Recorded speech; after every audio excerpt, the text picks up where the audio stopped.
Coming up on UCF Nightly News, President Barack Obama was in Orlando yesterday. Find out what the Commander-in-Chief had to say when speaking at Valencia Community College. SGA candidates and one local bar are offering a safe method to get home. Reporter Sarah Smith tells us what they are. And speaking of presidents, UCF student body presidential elections are about to begin. We'll tell you who the candidates are and what's on their platforms. Nightly News starts right now.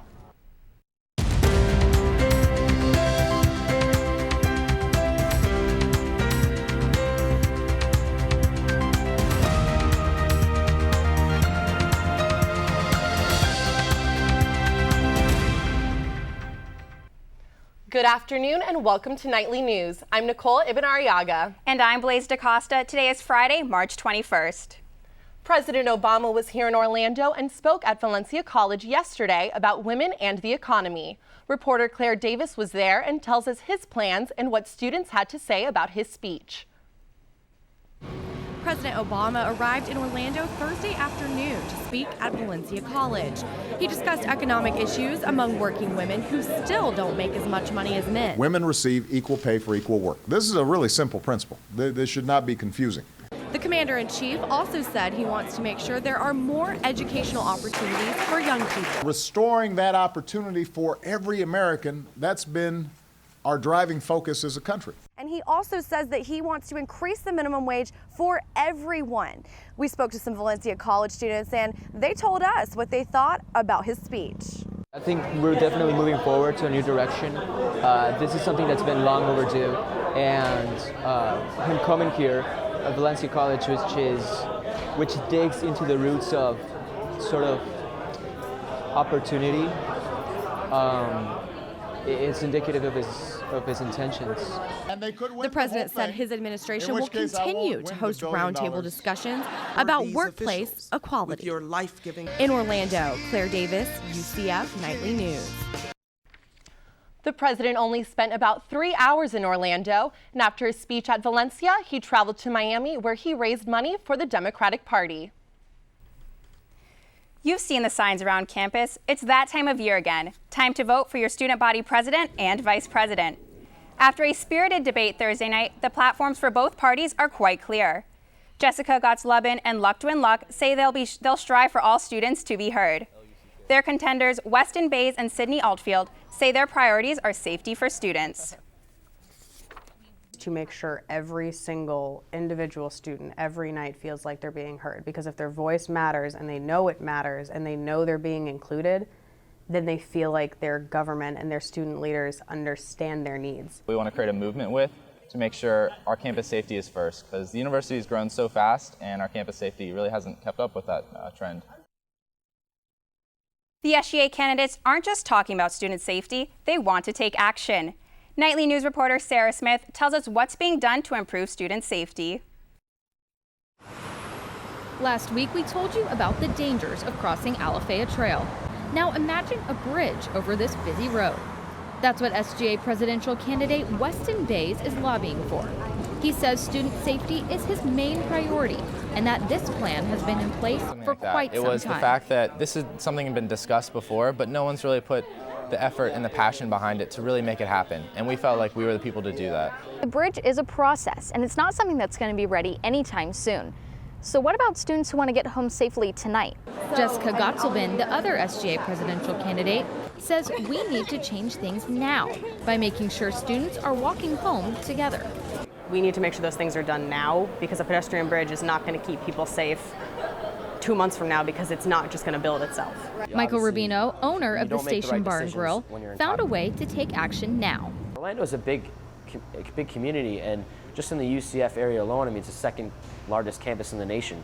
I mean, there's definitely a need for taxis in the area, and I'm surprised it took this long just to get it going.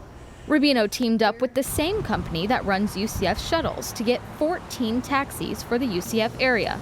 The company ensures arrival in 10 minutes or less, 24 hours a day, 7 days a week. Reporting in Orlando, Sarah Smith, UCF Nightly News. Taxis only cost $10 when traveling within 5 miles of UCF and $2 per mile after that.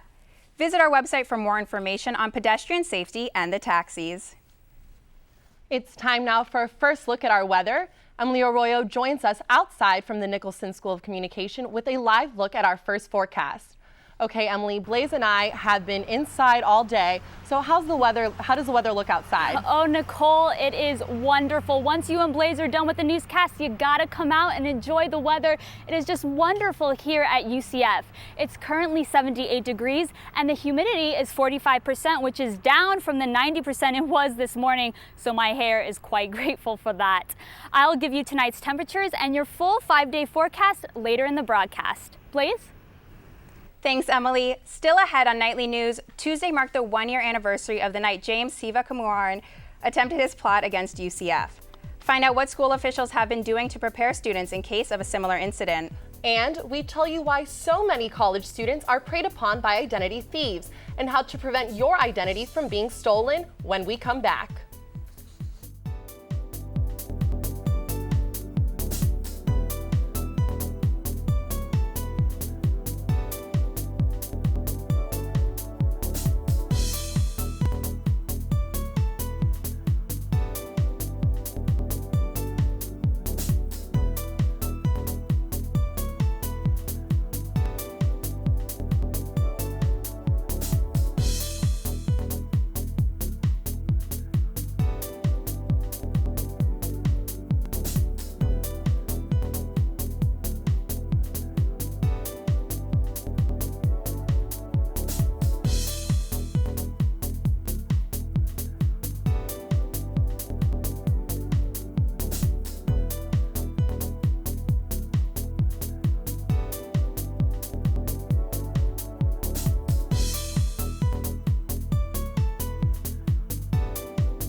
This week, you may have noticed helicopters and emergency vehicles on campus. It was all a part of a campaign of events designed to help the UCF community prepare for, respond to, and recover from disasters. Some of the events included Shots Fired class, which instructed students what to do during an active shooter situation. The Nightshare Expo Showcase held demonstrations, training, and workshops. UCF Police Chief Richard Berry explains that all the events were to help students.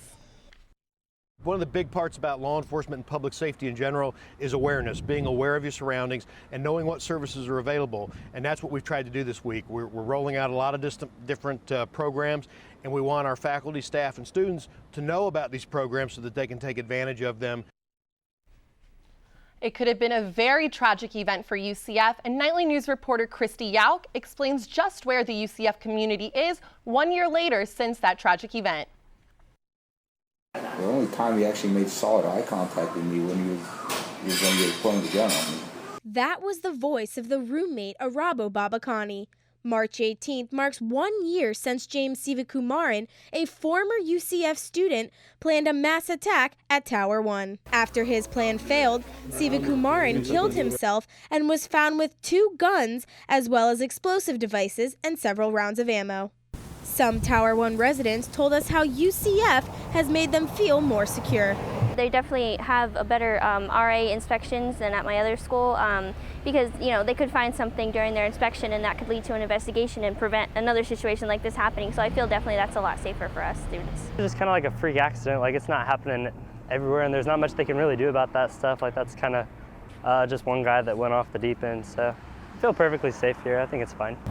1 year after the incident, UCF has made some changes to its precautions and policies to create a safer place for students to live.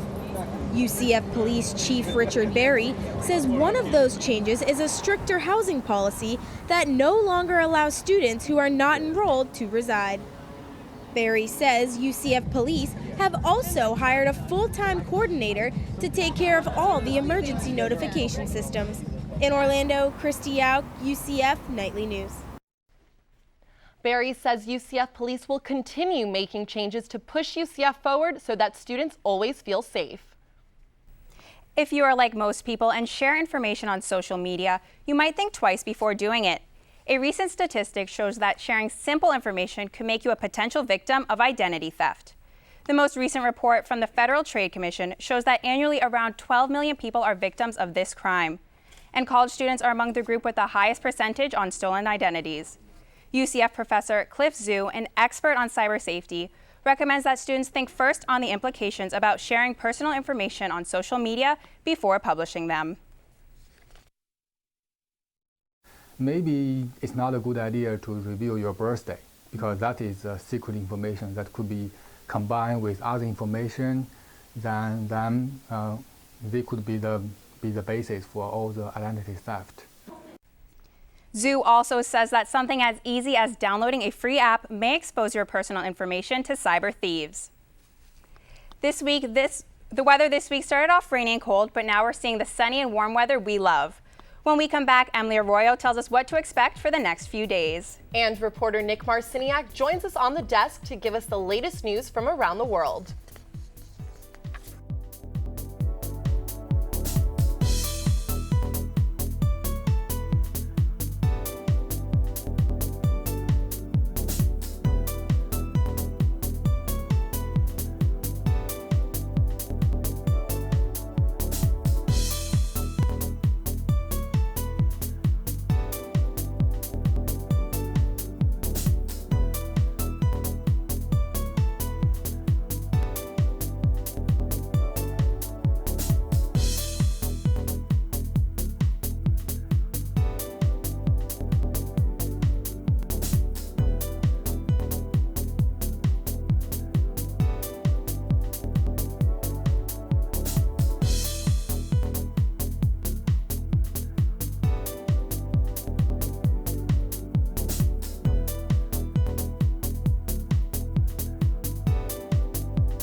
Welcome back, Knights. Reporter Nick Marciniak joins us now with the latest on what's going on around the country and the world. Nick, can you please explain what's happening?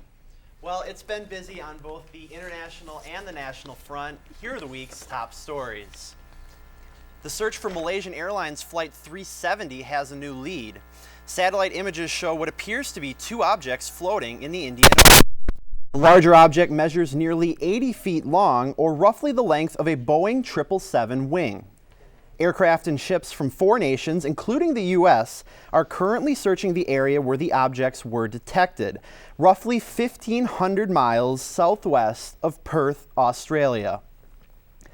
Moving over to Eastern Europe, Ukraine is preparing to remove troops from Crimea.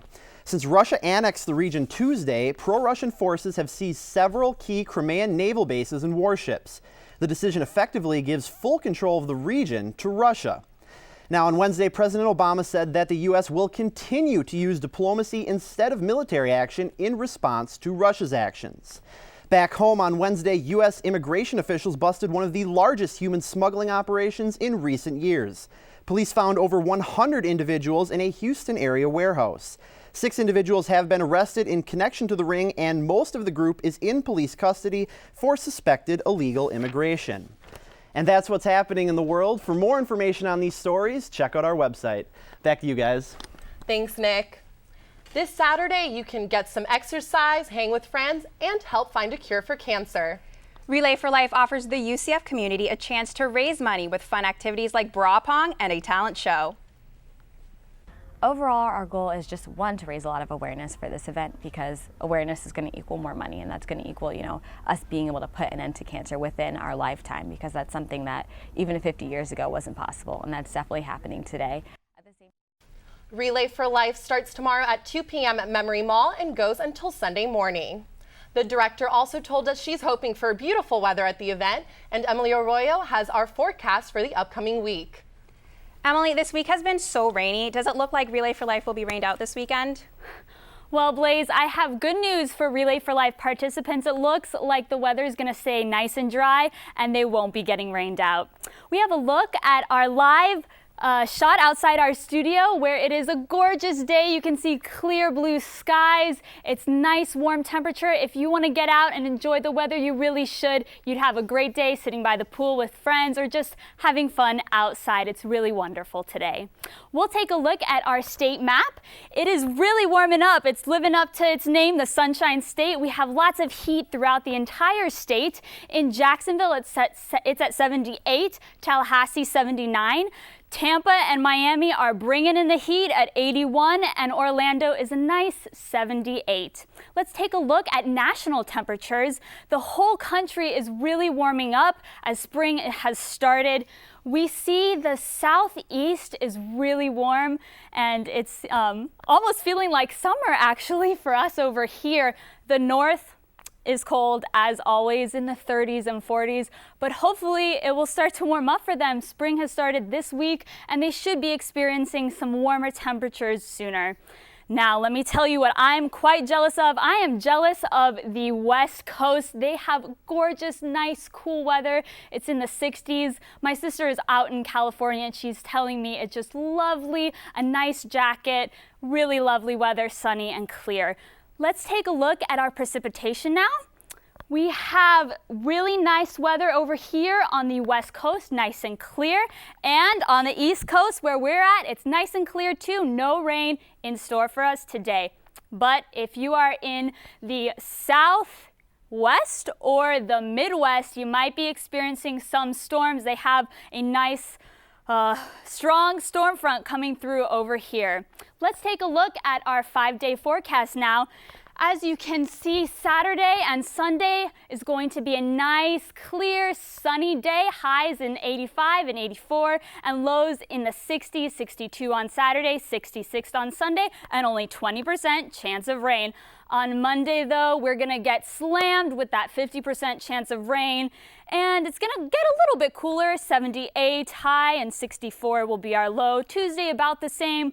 50% chance of rain, but on Wednesday it is going to cool down and get sunny, so we're going to have one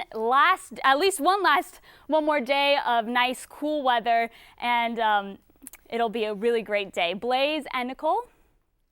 Thanks, Emily. You know, both Nicole and I are from South Florida, so we're used to those scorching hot temperatures. I'm looking forward to that cooler weather on Wednesday before summer starts. Oh, absolutely. We can always use a nice cold day here in Florida. Always. Still ahead on Nightly News, students showed off their talents in front of the Student Union on Wednesday. Find out what this event was all about. Sports reporter Andrew Ray joins us to tell you about the latest national buzz surrounding UCF. Andrew, what's been happening? I've heard a lot of talk about it. Well, thank you, Blaze. I actually got a chance to attend Pro Day. I watched Blake Bortles work out, and so did pretty much half of ESPN and every other sports network. So I'll tell you all about why we had so much attention here on Wednesday, as well as the story of a young man from Oviedo who is making big moves. Sports is up next.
Welcome back, Knight fans. I'm Andrew Ray, and here's what's going on in sports news. UCF was all over national TV yesterday thanks to the Pro Day held over by the football stadium. Coaches and scouts from nearly every NFL team arrived at the Nicholson Fieldhouse to watch 9 UCF players work out. Players like Storm Johnson and Jeff Godfrey got to show off their skills, but the real buzz was over quarterback Blake Bortles. You know, this is stuff that you've been watching on TV for years, you know, guys' pro days and all the scouts they're watching. So to be a part of it, you know, to have all our seniors and Storm come out here and be a part of all this, it's such a great experience, and we had a blast doing it. Bortles has been projected by experts to be a possible #1 pick in the NFL draft this May, and Blake's trainer feels that Bortles has what it takes to make it. He doesn't go to the field and try to work hard. He goes to the field with a specific plan of something he wants to get better at, and then he checks it off the list at the end of the day. And if he doesn't check that off that day, he comes back the next day and he makes sure that he checks that off. It's just, that's how you get better. That's being a pro. Bortles looked good, throwing 65 passes and impressing analysts like Donovan McNabb and Ron Jaworski. To watch his pro day today, I thought he was outstanding. In fact, he asked me after the workout what I thought. I said, on a 1 to 10, you got a 10. The Houston Texans watched Blake as well, and they can select him with their #1 pick. I'm happy with the way today went, and thought I showed the Texans and everybody else that, you know, the type of player I am and quarterback I am. Blake's NFL future will be clear when the draft begins on May 8th. Reporting in Orlando, Andrew Ray, UCF Nightly News. Blake will continue to train at UCF and Oviedo High School until the draft. And speaking of Oviedo, we have another homegrown prospect who is making big sports waves, but not just any player. This one is a teenager. Orlando City Soccer just signed a 17-year-old Oviedo native, Thomas Redding, last week. Our Nightly News reporter, Wilnifred Santiago, recently got the chance to speak with the newly acquired Orlando City Soccer player. By just looking at him, it may seem Thomas Redding is just another ordinary team, but he's not. Redding has been playing soccer in Central Florida since he was 4 years old. He was born in California but raised in Oviedo. Growing up, he played for local different youth soccer clubs, including FC America, but now he's also part of another team, the Orlando City Soccer Club. It's a great feeling. It's kind of something I've been looking forward to for a while now. Always kind of dreamed of it. Now it's coming true. It's really awesome. Redding is the youngest player in the Orlando City Soccer Club. Orlando City Soccer coach Adrian Heath says they have been aware of Redding for 3 years now. Some European clubs are even interested in Redding, but he chose Orlando City Soccer. It's always been close to home. I've always liked being close to home. Plus the environment's just great here. The team's great, and I can really see myself progressing up through the next years. In Orlando, Winifred Santiago, UCF Nightly News. Redding's eventual career goal is to make it to the U.S. men's soccer national team. Unfortunately, that's all we have for sports, but let's take one last look at our weather forecast. Blaze? Yeah, Emily, can you tell us what's going to come happening this upcoming week?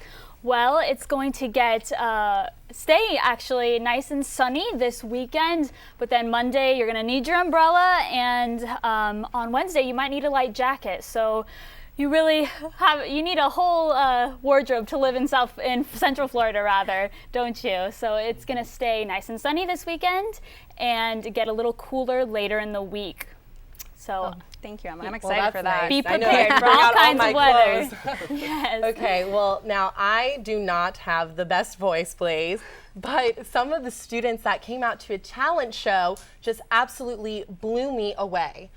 Rappers, singers, and songwriters stopped students in their tracks as they rocked out in front of the Student Union this past Wednesday.